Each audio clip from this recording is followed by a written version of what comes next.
kamu, bukan dia. Kamu yang beda dengan dia atau mereka. Kamu yang punya nama, tanggal lahir, dan orang tua yang beda dengan orang lain. Sebuah identitas.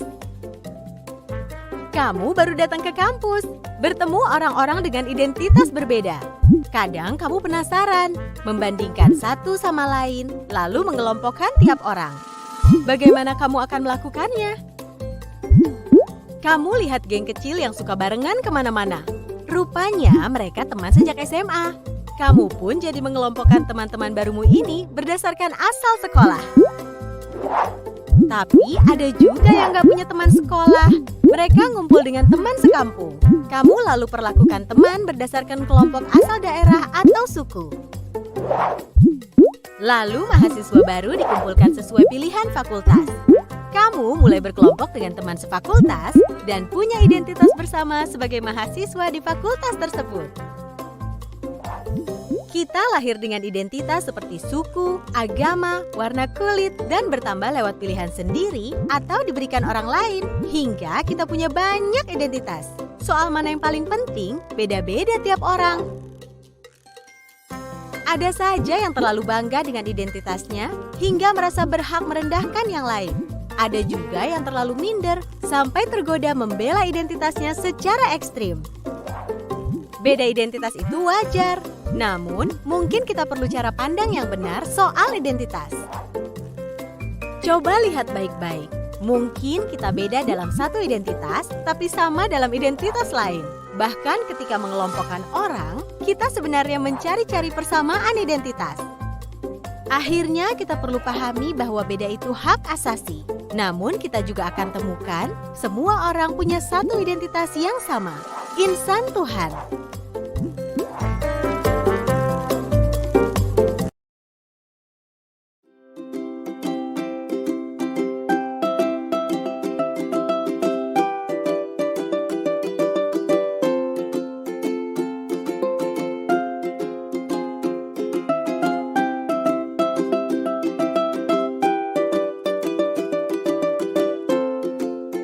Yuni, seorang siswi di sebuah SMA, berasal dari keluarga sederhana. Tapi karena ingin dihormati dan diterima, Yuni mengaku sebagai anak orang kaya. Gaya busana dan bicaranya diatur sedemikian rupa. Tapi diam-diam teman-temannya tak percaya. Mereka mencari tahu kondisi Yuni yang sebenarnya. Hingga akhirnya Yuni ketahuan identitas aslinya. Karena malu, akhirnya Yuni tak pernah lagi muncul di sekolahnya. Kisah Yuni ini kisah nyata, kita bisa temui di lingkungan remaja. Rata-rata siswa hari ini merasa minder karena tidak memiliki apa yang orang lain miliki, baik itu fisik, prestasi, maupun sifat khusus.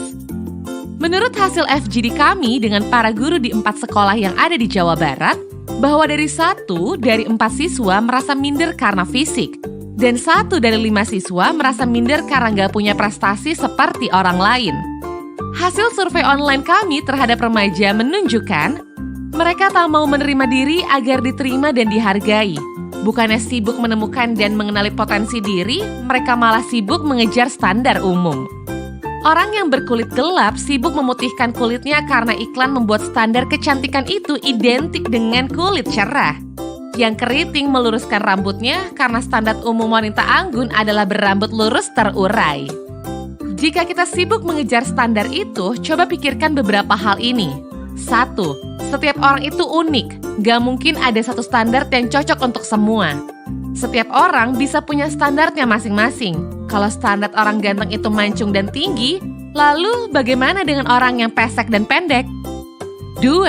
Standar itu diciptakan oleh iklan, industri, sinetron, atau budaya.